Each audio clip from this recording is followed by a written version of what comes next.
দর্শক, তারেক রহমানের নির্বাচনী সফর নিয়ে আরো খবরাখবর জানাতে ময়মনসিংহ থেকে আমাদের সাথে সরাসরি যুক্ত হচ্ছেন সহকর্মী মাসুদুর রহমান। চলে যাচ্ছে মাসুদের কাছে। মাসুদ, 22 বছর পর বিএনপি চেয়ারম্যান সেখানে যাচ্ছেন, নেতাকর্মীদের মাঝে কেমন উচ্ছ্বাস দেখছেন আর কতক্ষণের মধ্যে তিনি সেখানে পৌঁছাতে পারেন? ইলেকট্রা রেফ্রিজারেটর, খাবার তাজা তো জীবন তাজা। ইলেকট্রা, ফ্রিজের রাজা। জয়ী, আজকে ব্রহ্মপুত্রের পারে তারেক রহমান আসছেন প্রায় 22 বছর পর।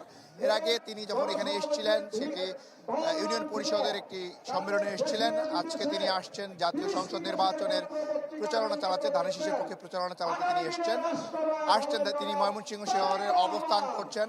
আমরা এখানে যতটুকু জানতে পেরেছি সেটি হলো তিনি ময়মনসিংহের যে 11 জন প্রার্থী রয়েছেন তাদেরকে তিনি পরিচয় করিয়ে দেবেন।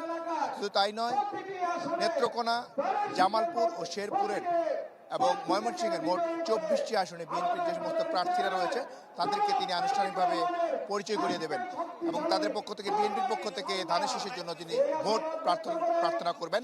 আরেকটি বিষয় সেটি হলো যে এই অঞ্চলে কিন্তু যে 24টি আসন আছে তার মধ্যে বিএনপির বিদ্রোহী প্রার্থীরা রয়েছে।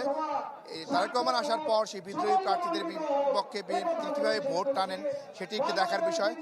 যারা স্থানীয় রয়েছেন তারা দাবি করছেন যে এর আগে তারেক রহমানের পক্ষ থেকে যে নির্বাচনী প্রতিশ্রুতি সেগুলোর পাশাপাশি তিনি ময়মনসিংহ অঞ্চলের জন্য কি নতুন প্রতিশ্রুতি দেন সেটিও দেখার বিষয়।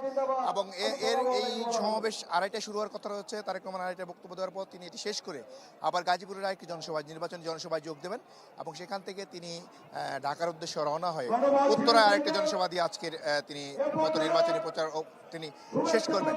আজকে চতুর্থ দিন তিনি ময়মনসিংহ অঞ্চলে আসছেন। 24টি আসনে ধানের শীষের পক্ষে ভোট চেয়ে তিনি আনুষ্ঠানিকভাবে আজকের প্রচারণা শেষ করবেন। জয়ী। মাসুদ, ধন্যবাদ আপনাকে।